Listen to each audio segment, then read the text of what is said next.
Welcome to the LOGSTAT, the Army's premier podcast on all things sustainment, where we analyze new developments, discuss current trends, and forge the path ahead for the next generation of sustainment soldiers.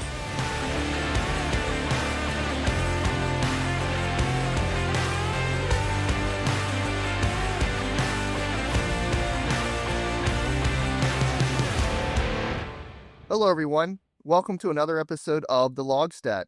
I'm your host, Captain Garett Pyle. We've had a lot of great topics on the show thus far. We've analyzed some fascinating innovations coming to the sustainment community. And today, we're going to be discussing something that I truly believe will revolutionize sustainment operations while reducing overall costs and increasing operational readiness rates. I'm talking about the next advancement in our truck fleet, the Common Tactical Truck. And as you can gather from the name, this will simplify our fleet so we can meet our customer at the point of need in a more efficient and deliberate manner than ever before. And to walk us through the developments with the Common Tactical Truck, or CTT, I have back with me on the show the Chief of Transportation, COL William Arnold. COL William Arnold serves as the 34th Chief of Transportation. He's a native of Wharton, Texas, and graduated from Texas A&M University in 1997 with a Bachelor of Science degree in Construction Science and was commissioned into the Transportation Corps. He holds a Master of Science in Transportation Logistics Management from American Military University and a Master of Strategic Studies from the U.S. Army War College. Colonel Arnold's operational command assignments include the 251st Cargo Transfer Company of the 21st Theater Support Command, TSC, from 2004 to 2005, Commander of the 3rd Brigade Support Battalion, 1st Armored Brigade Combat Team, 3rd Infantry Division from 2015 to 2017, and the Commander of the 596th Transportation Brigade, Surface Deployment and Distribution Command from 2020 to 2022. He's held a variety of other positions during his 28 years of experience that has sharpened his logistical skills. For a complete bio on Colonel Arnold, be sure to check out the links in the show notes for the Transportation Corps website. I'm just really thrilled to have you back on the show today, sir. Welcome. Hey, thanks, Captain Pyle. Appreciate the opportunity again. Anytime I get to talk about the direction of the Transportation Corps and how we're modernizing to the future, I think is really important so that we can continue to educate those folks that are out in the field. So thanks again for the opportunity. Of course, sir. And I know we have a lot to get into when it comes to the Common Tactical Truck, and I know you're going to be able to hit a lot of it right out the gate. So really, why is there a need to have a Common Tactical Truck for our sustainment operations? Yeah, so, a little bit, as you alluded to in the beginning and the opening, if you think about it, the tactical wheeled vehicle fleet we have in the Army is starting to age out. And so the Common Tactical Truck provides us the baseline to modernize our fleet of tactical wheeled vehicles, whether it's the 915, the PLS, and then the HEMTT vehicles, the HEMTT Cargo, the HEMTT Wrecker, and the HEMTT Fueler. So all those vehicles, and many of those in the field know they're very old, and some of them we're just running the wheels off of it. And so we need to modernize to a newer modeled vehicle, and then we also need to take advantage of some of the things that are in the commercial industry today. Not only will our logistics enterprise benefit from this modernization effort, but we'll also, those vehicles are also found in the fires community, for example, and the engineers community, for example. So the entire Army is going to benefit from this new Common Tactical Truck. And really, the Common Tactical Truck, we're going after this a different way, and we're going to buy trucks differently than we ever have in the past, where they were more purpose-built for military use. We're gonna change the way we go after our new truck, and we're going to be as commercial as possible, meaning we're going to try to buy what industry has available and take advantages of the technology that industry has. Because many of the trucks that we have that perform the mission roles we have, let's take, for example, the 915. We see those type of trucks on the road every day. And so it makes sense to go as commercial as possible there because we benefit from the technology upgrades that those vehicles get every year. And then we also minimize the cost to the Army because they're already in production, and we just have to make some slight modifications because there are some things that we need in the military. So that's the goal of going with the Common Tactical Truck. It becomes common to commercial platforms. We maximize the use of those in the industry, and then the goal also is to make sure that the 915, the PLS, and the HEMTT as common as possible with the chassis, for example, across those platforms. And then with that, we're going to go after a formation-based fielding and procurement plan, meaning we're going to look at a brigade, for example, and a division, for example, and we're going to buy the required vehicles for those formations to meet the mission roles that they will be expected to conduct on the battlefield. So, for example, in a division itself, we're going to look at the brigade combat team, and we're going to build those PLSs and those HEMT vehicles requirements, staying as commercial as possible. But there's some things we're going to have to do because they're closer to the threat on the battlefield. So there'll be some force protection requirements there, and then also they will be more off-road than on-road, and so they have to have a little bit of more off-road capabilities than you would find in, let's say, the 915. So we're gonna look at each formation, and we're gonna field and procure formation for the common tactical truck. And then we're going to define what those mission roles are inside those formations and determine what kits we need above and beyond what the commercial availability is. So, for example, if you're in a theater transportation company, a 915 company, most of those are in the theater rear, and we don't need a lot of upgrades based off of what's available in the commercial. So we go to the lot, for example, and buy a commercial truck and paint it green, and we're going to move out because it's the same capabilities we need that's on the commercial industry today. So as we build out those formations and we look at the mission roles on the battlefield, and we determine what the requirements are, there's going to be some things that we're going to take advantage of in industry. One of those is going to be taking advantage of autonomy ready. And so many of the platforms we see coming out in industry today are autonomy ready, and they have the digital backbone that's required to take the Army's future autonomous tactical vehicle system, the ATVS kit, and put it on that autonomy ready vehicle to make it autonomous.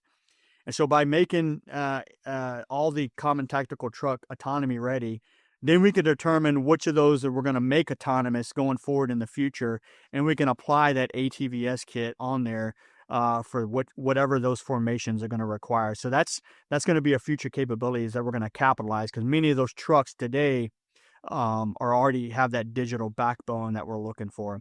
And then the other technology that's coming to fruition in industry is hybridization. So capitalizing on the hybrid drivetrain that allows to get a couple things done.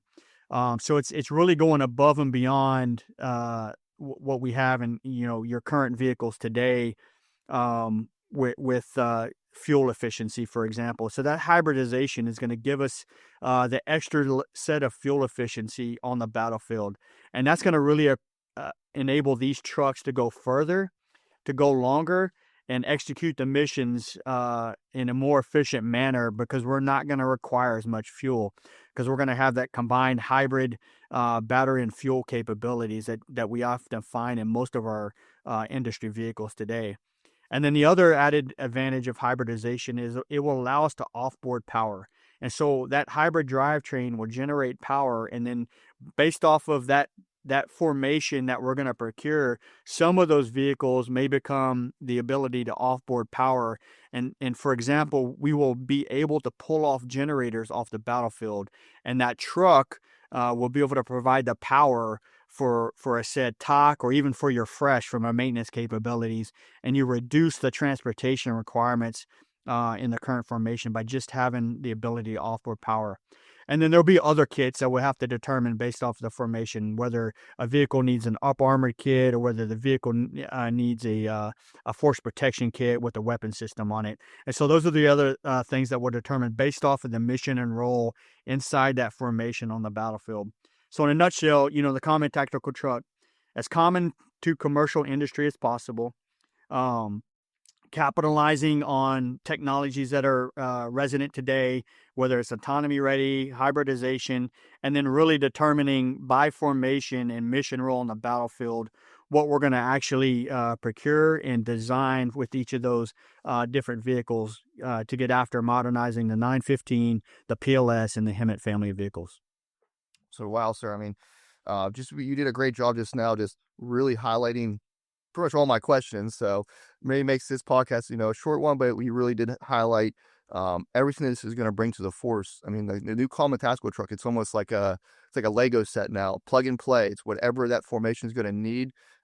We'll be able to deliver it to them in the fashion they're going to need it. So those who might need more combat protection platforms have that kit on there. Being able to be ATVS ready is going to help out a lot of formations out. Is just really being able to have that modular design similar to what the FMTV fleet is, so they can be adapted for the different roles. When these trucks start to arrive at different formation, what impacts is this going to have on sustainment operations once units do start to receive them?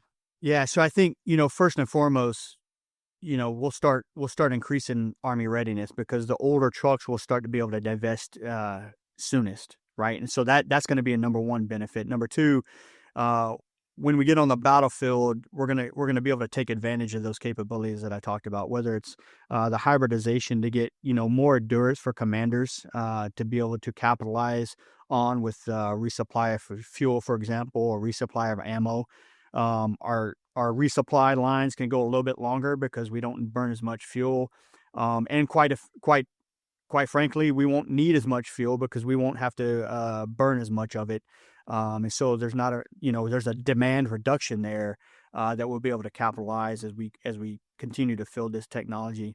I think the other thing that will benefit from with this technology is if you understand the commerciality behind it and being as common to commercial as possible, then we're going to take advantage of that global supply chain that many of our commercial industry partners have, right? And so then if you think about wherever you are in the world, you have a global supply chain for parts for that truck, because most of the industry has a global supply chain, and so we'll be able to take advantage of that.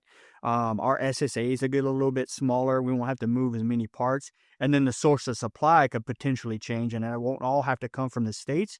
And we can think in terms of the regional aspect and take advantage of proximity with that global supply chain. So many advantages that I think we'll take advantage of.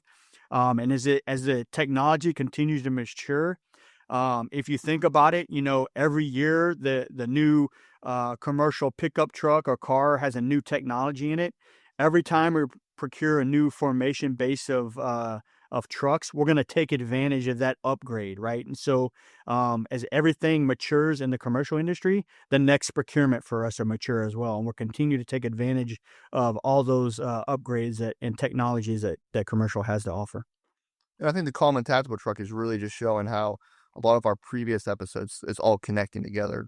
One, we talked about, yes, the ATVS ready, making sure that system's ready for that. Talking even from the quartermaster side, because this is having everything be common, it's going to reduce, as you said, sir, the SSA.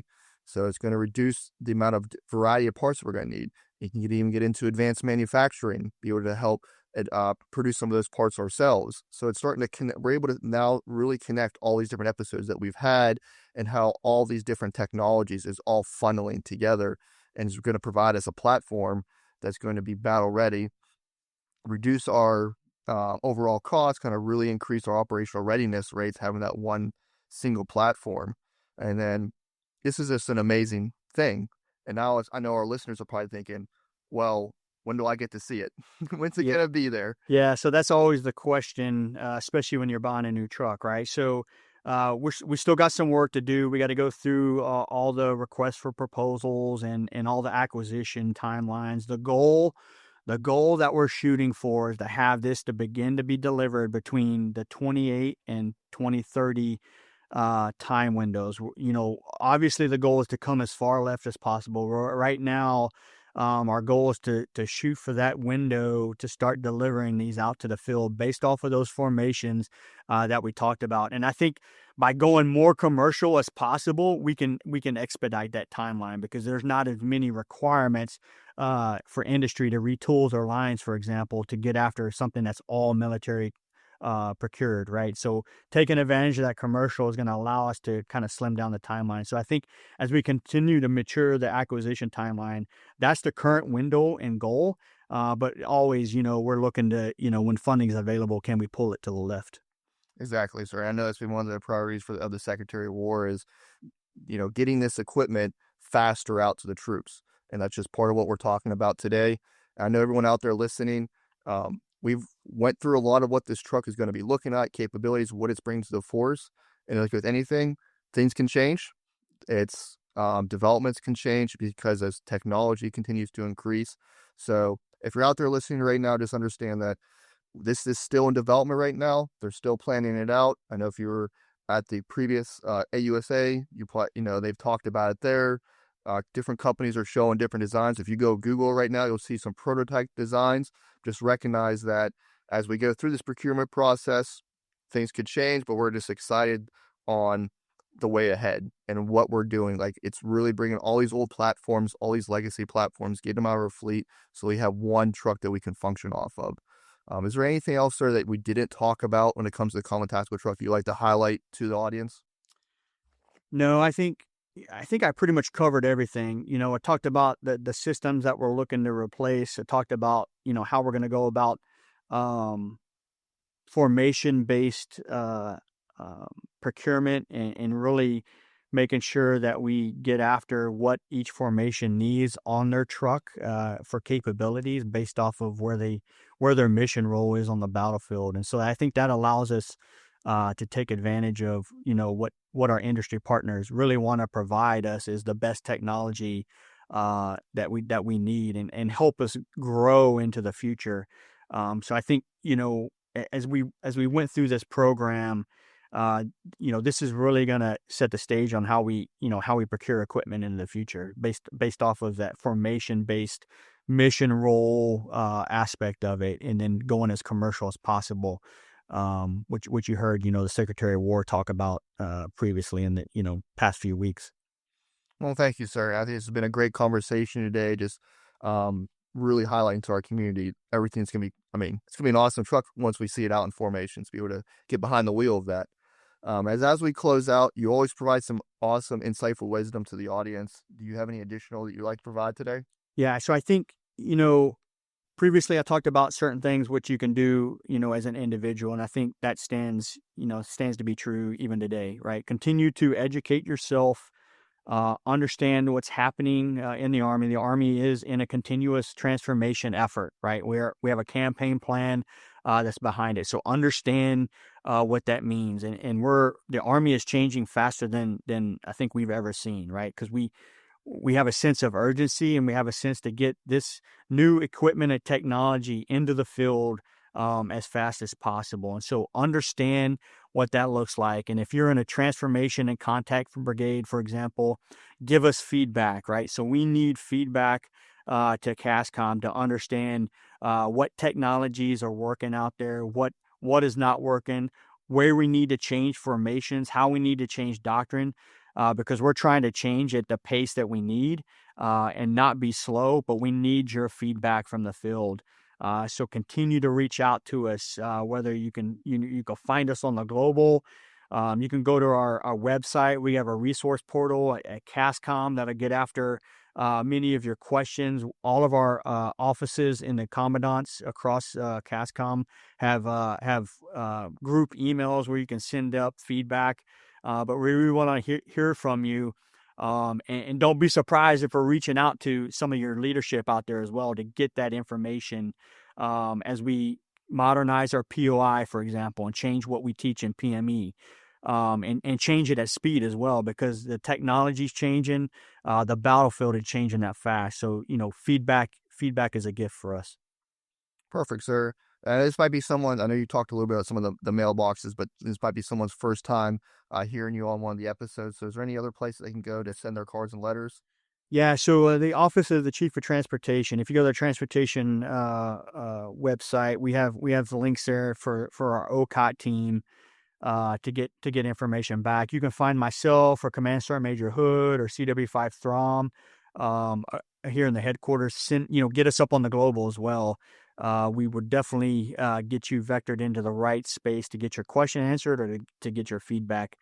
And then, you reach out to any of the other commandants, proponencies and offices as well to get your feedback. We work closely together, and so we often get information across, the entire law community that we pass out to help get information disseminated and get questions answered. So many, many ways to find us. Well, thank you, sir, for that. Just For anyone out there, reach out to the team here. They want to, get your cards and letters so we can continue to advance all our ideas so we're not all existing in a vacuum. So definitely send them your cards and letters. Once again, sir, I want to thank you for taking the time to come in and just really providing our listeners with an understanding of just all the developments occurring with the Common Tactical Truck. I personally see this as a game changer for all our formations, and I know we'll probably revisit this topic in the future once this truck does start to arrive to units. But just thank you, sir, for coming in today. Yeah, thanks, Captain Pyle, for talking about this topic, right? So distribution is the lifeblood of the Army, right? And we need our tactical wheeled vehicles to do that. So this is an important effort, and that's what the Transportation Corps is about. So thanks again for allowing me to come on and share this knowledge with the force. Spearhead. Exactly. Nothing happens till something moves. When the Common Tactical Truck does begin to roll into our motor pools, be sure to reach out to the Army Sustainment Professional Bulletin. We want to hear from you about the impacts that this truck is making, how you're applying it to sustainment operations, and how it compares to the legacy fleet. We increase the overall lethality of the force by telling our stories so that the innovations don't exist in a vacuum. If you need assistance on how to best tell your story, then please reach out to me. I'm here to assist you. I would also like to announce that this episode will be our last episode for 2025. And wow, where did the year go? Such an amazing year it has been launching this podcast and watching it grow. I am so honored to talk with you every week, bringing the stories, innovations, and topics that mean the most to you. I'm so thankful for all your support this past year and look forward to what 2026 has to offer. May you all enjoy this season with your family and friends and recharge your batteries for this new year of adventures that lie ahead for us. We'll be back on January 8th, 2026 with new content and a wide variety of topics and guests scheduled for 2026. I'm so excited about everything we have planned for you all. You don't want to miss it. And as always, sustainment leaders start here. See you all next year.